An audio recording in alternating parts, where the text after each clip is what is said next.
The trouble began long before Luke Morrison realized his life was about to change forever. It started with a single step through the swinging doors of the Golden Horseshoe Saloon. The noise hit him first. Laughter, clinking glasses, the sour mix of whiskey and tobacco drifting through the air. But none of that mattered.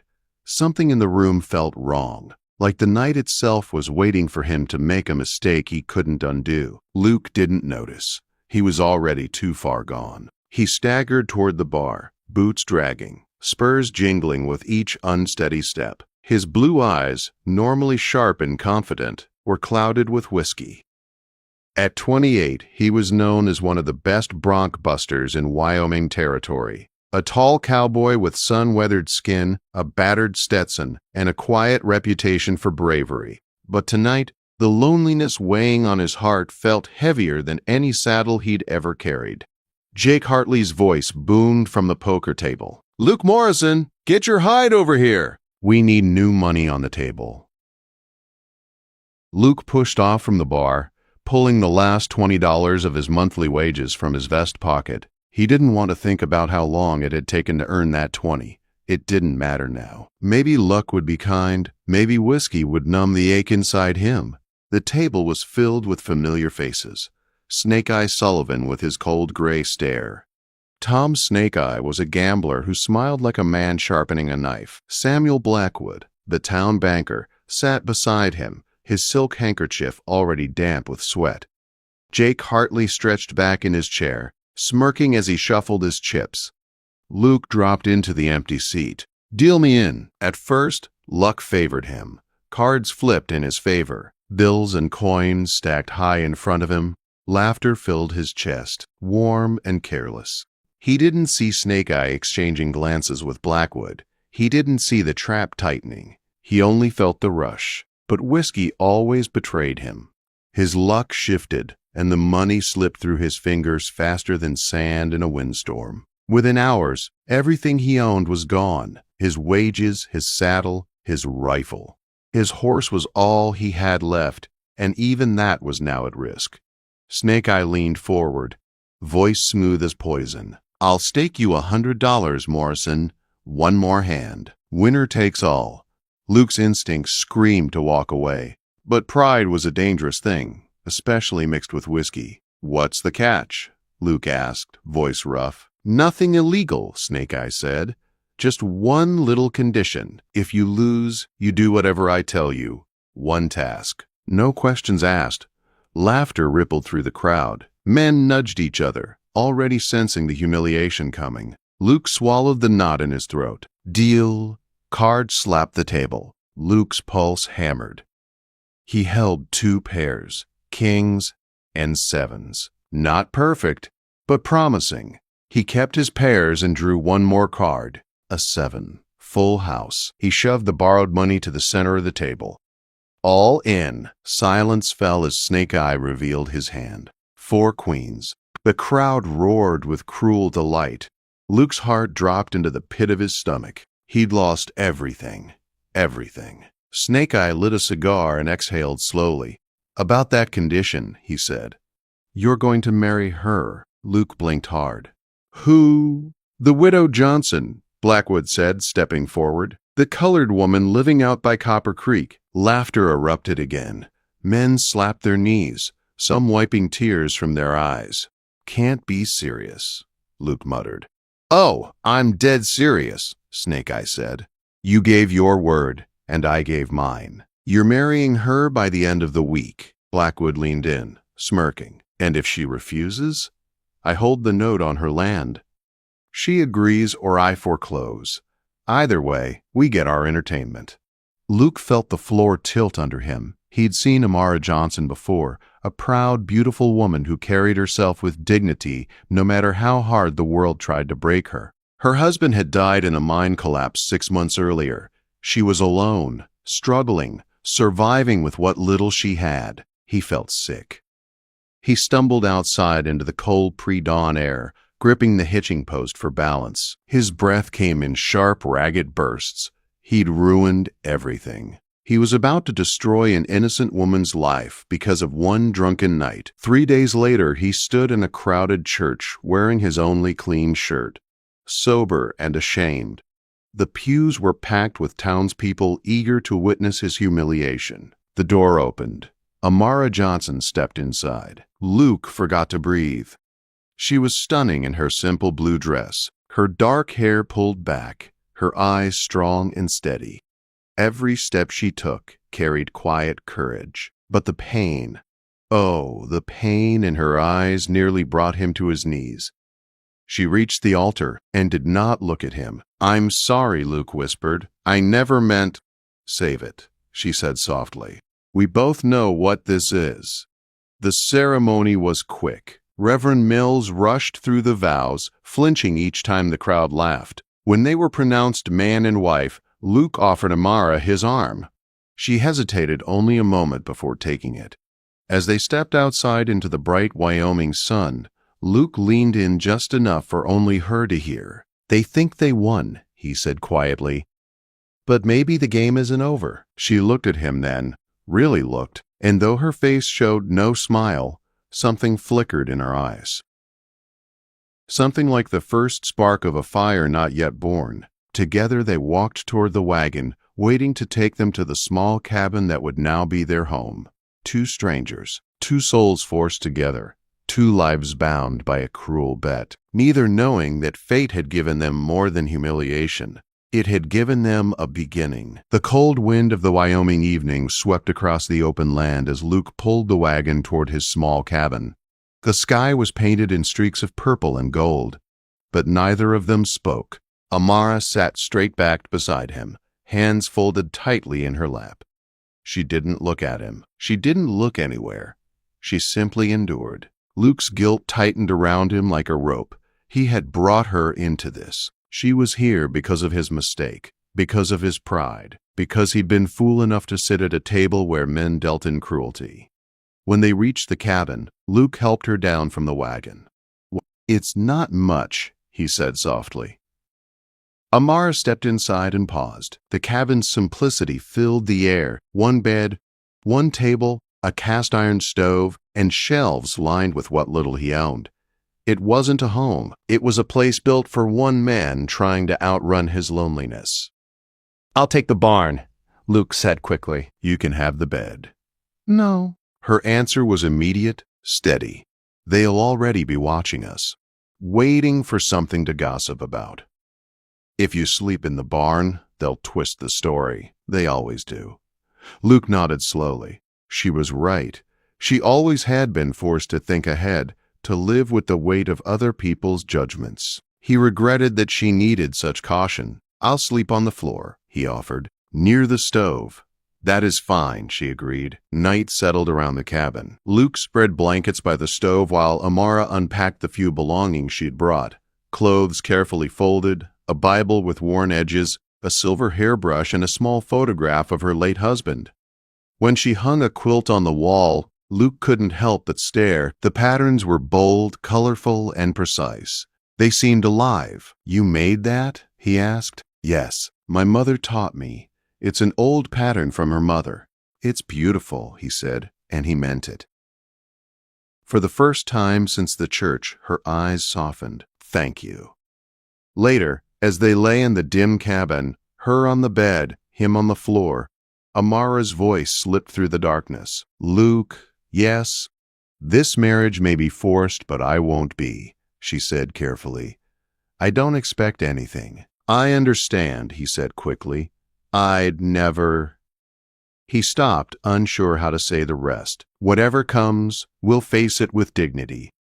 She was silent for a moment before whispering, "Dignity, that's something I intend to keep." Luke didn't sleep much. He lay awake, staring at the rafters, listening to the wind outside and the small sounds as Amara shifted on the bed. This woman, who'd been thrown into his life by cruelty, carried herself with more strength than any cowboy he'd ever known. He didn't know what the future held, but he knew one thing. He would protect her. Morning light filtered through the thin curtains. Luke woke to the smell of coffee and the soft crackle of the fire. He sat up, stunned. Amara was already cooking. You don't have to, he began. I won't be a burden, she said simply. They ate in silence, but something about the warm biscuits and strong coffee eased the tension. After breakfast, Luke saddled the horses. We need supplies, he said. Clothes, food, tools. You should get what you need. I have enough. No, Luke insisted gently. You don't. She met his eyes for the first time that morning. Why are you doing this? Because it's the right thing, he said. Because we're in this together now. Amara looked away, but Luke saw the faintest flicker of something. Respect, maybe, or surprise. A few hours later, they rode into town. Whispers rose immediately. People turned, fingers pointed, faces twisted into cruel smiles. But Amara sat tall in the saddle, her chin lifted, her posture steady. She refused to shrink. Let them look, she said. Luke felt a surge of admiration. You're braver than all of them. Inside Henderson's general store, the room fell silent. Martha Henderson greeted them with a fake smile. Well, Luke Morrison, she said sharply. Here so soon after the wedding? Luke ignored her and guided Amara toward the fabrics. Pick what you need. Winter's coming. Amara hesitated, uncomfortable under the stairs. But she reached for a bolt of blue wool until a kindly voice spoke from behind. That calico won't last a month, Mrs. Eleanor Patterson said gently. Take the wool, dear. It'll keep you warm. Amara blinked, surprised. Thank you, ma'am. You're welcome, Mrs. Patterson said warmly. My daughter Sarah admires your quilt patterns, by the way. She'd love to learn. The words settled over Amara like a blanket. A small kindness in a cold world. They finished their shopping, though, not without trouble. The feed store owner hesitated until Luke glared at him. The butcher lied about the last cuts being sold. The banker, Blackwood, watched them with smug satisfaction when they passed by the bank. But the worst part came after they left town. As they rode home, Luke noticed Amara sway in the saddle. When did you last eat properly? He asked. She didn't answer at first. Then quietly, 3 days before the wedding. I sold most of my stores for the dress. Luke stopped his horse and stared at her. Amara! Pride, she said softly. That's all I had left. Luke felt anger burn through him, not at her, but at the world that had pushed her to this. You'll never go hungry again, he said firmly. Not while I'm here. She looked at him a long moment. I don't know what to make of you, Luke Morrison. Just make of me a man trying to do right, he said. The corner of her mouth lifted, barely, but enough. By the next week, they had settled into a rhythm. Amara worked harder than any ranch hand Luke had ever hired. She milked the cow, gathered eggs, tended the garden, and mended old clothes with skill. You don't have to work this hard, Luke told her one morning. Work is what keeps me standing, she replied. Idle hands invite sorrow. Luke watched her with growing respect. She fit into the land in a way he didn't expect. Strong, steady, unyielding. But peace didn't last. One morning, before dawn, the sound of hooves thundered through the darkness. 5 riders circled the cabin, laughing and hollering. Morrison! One shouted. We know you got good horseflesh in that barn. Come out and we might leave the cabin standing. Luke grabbed his rifle and positioned himself at the window. Get off my land, he yelled. A cruel voice answered, Big talk from a man with a colored wife. Maybe we'll take her too. Luke's vision flamed red. Before he could respond, a shotgun boomed beside him. Amara stood at the doorway, eyes fierce, smoke rising from the barrel. The next shot goes through your chest, she said. Try me. The riders cursed and regrouped. They'll torch the barn, Luke whispered. I need to flank them. Can you hold them off? Amara nodded without hesitation. I can. Luke slipped out the back as she fired another warning shot. He circled wide, taking down one of the guards and stopping 2 men from dousing his barn in kerosene. But then something unexpected happened. A dust storm rose on the horizon. The riders fled in panic. The storm swallowed the land, roaring like a wild beast. Luke ran back to the cabin, pulling Amara inside just as the storm slammed into them. They crouched together as the cabin shuddered, dust pouring through the cracks. In the chaos, Luke grabbed her, shielding her with his body. For the first time since their wedding, she didn't pull away. She leaned into him, clutching his shirt. When the storm finally passed, the land outside was changed. But they were alive. And something fragile, something new, had taken root between them. They weren't enemies. They weren't strangers. They were partners. And partners, Luke knew, were worth fighting for. The dust storm left the land looking bruised and broken, but Luke and Amara stood in the doorway of the cabin, breathing the sharp morning air with a shared sense of survival. The barn still stood. The animals were shaken but alive. And Amara, strong, steady, unbroken, stood at Luke's side as if she had always belonged there. They spent the day repairing damage. Amara hauled water and swept out the cabin, while Luke tightened loose boards and checked on the stock. They worked as one, without needing many words. Every once in a while, Luke caught himself watching her, her determination, her calm, her quiet fire. "Thank you," Luke said as they repaired the fence together. "For what?" she asked. "For standing with me. For fighting beside me." She paused, studying him. "I did it to survive," she said softly.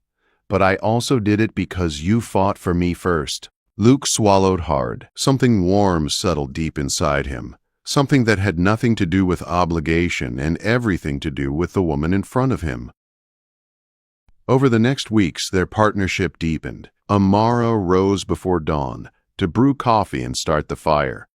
Luke worked the horses while she tended the garden and mended what needed mending. She learned the rhythms of ranch life astonishingly fast. Ropes, saddles, feeding schedules. Luke found himself relying on her, not out of necessity, but out of trust. But trouble was growing beyond their little cabin. Rumors drifted in from town. Jeremiah Hawthorne, a wealthy cattle baron with his sights on every acre of good land in the valley, had taken an interest in Luke's property. And worse, he had taken an interest in Amara. Luke heard it at the Patterson Ranch while collecting his wages. "Hawthorne's been asking questions," Tom Patterson warned. "He wants your land, and he's angry you embarrassed his banker friend. Be cautious." Luke returned home with heavy steps. At dinner, he told Amara everything. She listened carefully, kneading the dough for biscuits with calm focus. "Hawthorne tried to buy Thomas's land too," she said. "When I refused, he made threats. He doesn't accept no." "That was before you had me," Luke said. Sater didn't say, "And now? What happens if he pushes harder?" Luke didn't answer. He didn't have to. His jaw tightened. His hand curled into a fist. Someone like Hawthorne didn't stop until he took what he wanted. A week later, their fears took shape. Luke rode into town for supplies, only to find every shop door closing in his face. Mrs. Henderson refused him service. The butcher claimed he was out of meat. Even the feed store owner, who had known Luke for years, shook his head with a guilty look. "Hawthorne called in every loan in town," he whispered. "Anyone who helps you risks losing their livelihood." "I'm sorry, Luke." Luke returned home with an empty wagon.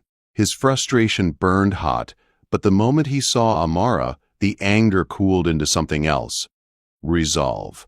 "We'll make do," she said firmly. "I can stretch our food. I can hunt small game. We will survive." Luke admired her strength more than anything. "You shouldn't have to do this alone." "I'm not alone," she reminded him, and she was right. But Hawthorne wasn't done. Their fences were cut. Cattle wandered onto their property. Hawthorne's men accused Luke of rustling. When Luke tried to speak up, one of them spit near his boots. "Territory ain't meant for the likes of her," the man sneered. "Hawthorne will clean out this valley soon enough." Luke's blood boiled. "You speak about my wife again," he warned, "and I'll make you choke on your words." The man backed away, but Luke knew they were being watched, studied, plotted against. The situation grew worse when winter crept over the mountains. Food was running low. Supplies were scarce. The horses needed feed, and the nearest town willing to trade fairly was 3 days away across dangerous mountain passes. Luke made a decision. "I'll go over the mountains," he told Amara. "I can reach Bridger and bring back what we need." Amara's eyes widened. "It's too dangerous. Snow is already falling." "It's the only way," he said. "I won't let you starve." She stepped closer, her voice softer. "We face things together, remember?" "I know," Luke said, touching her hand. "But this time, I have to do it alone." She didn't argue. She simply pressed something into his hand, a small piece of her quilt. "Bring it back," she whispered. He promised he would. Luke left at dawn. The mountains were unforgiving. Snow fell harder each day. Wolves circled his camp on the second night. When they attacked, Luke fought with everything he had. He survived, but his horse did not. With a bleeding heart, he did what had to be done and continued on foot through the storm's icy rage. He reached Bridger barely conscious. Meanwhile, at home, Amara faced her own battles. Hawthorne's men rode in, circling the cabin like vultures. "Mr. Hawthorne wants a word," Red McCann shouted. "Woman like you shouldn't be living out here alone." "I am not alone," Amara answered, shotgun steady in her hands. Red laughed. "You are now. And accidents happen out here. Fires happen. Disappearances happen." Amara lifted her chin. "I've recorded every threat. If anything happens to me, the federal marshal will know why." Red faltered. He hadn't expected her courage. "You got grit," he muttered, "but grit won't keep you alive forever." They rode away, leaving Amara shaken but unbroken. 4 days later, Luke returned, frostbitten, exhausted, barely standing, but alive, and pulling a mule loaded with supplies. Amara rushed to him. "Luke!" He could barely speak. "You safe?" he asked. She pulled him inside, tears filling her eyes. "Yes, we're safe." As he warmed by the fire, he told her everything. She told him about Red's threat. Luke took her hand, his thumb brushing her knuckles. "Whatever they're planning, we'll face it together." Amara looked at him for a long moment. "I was afraid you wouldn't come back." "I was afraid I wouldn't either," Luke admitted. "But every minute in that storm, I thought of you. Getting home to you was the only thing that kept me going." Something shifted then. Something deep, unspoken, but undeniable. "Luke," her voice trembled. "This marriage began as a punishment, but somewhere along the way, it became more." "More?" Luke asked quietly. "Yes," she whispered. "For me." Luke reached for her hand, slowly, giving her time to pull away. She didn't. "For me too," he said. Before either could say another word, a gunshot shattered the window. Wood splintered, glass flew. They dove for cover. Red McCann's voice rang out. "Come out, Morrison! You've had your warning." Luke positioned himself near the window. "It's Hawthorne," he whispered. "He's making his move." Amara loaded the shotgun with steady hands. "Then we stand together." "Together," Luke repeated. Torches moved outside. Men shouted. The tension crackled like lightning. Just as Red lit a torch to burn them out, the thunder of many horses filled the air. Sheriff Carter's voice boomed across the field. "Drop your weapons. This is a lawfully deputized posse." Hawthorne's men froze as Sheriff Carter, Tom Patterson, Eleanor Patterson, and half the valley rode in, armed and ready. "You touch this land again," Sheriff Carter warned, "and you'll answer to all of us." The fight ended not with bullets, but with courage, neighbors choosing to stand together. That night, as the cabin grew quiet again, Luke and Amara stood close, shaken but alive. Luke touched her cheek gently. "Amara," he whispered, "whatever happens next, I love you." Her breath caught. "And I love you." Their first real kiss was slow and certain, the kind of kiss that belonged not to a forced marriage, but to a chosen love. Outside, the wind carried the scent of pine and promise. Inside, Luke and Amara finally stepped into the future they had earned, a future built not on a cruel bet, but on the deepest, truest kind of love the frontier had ever seen.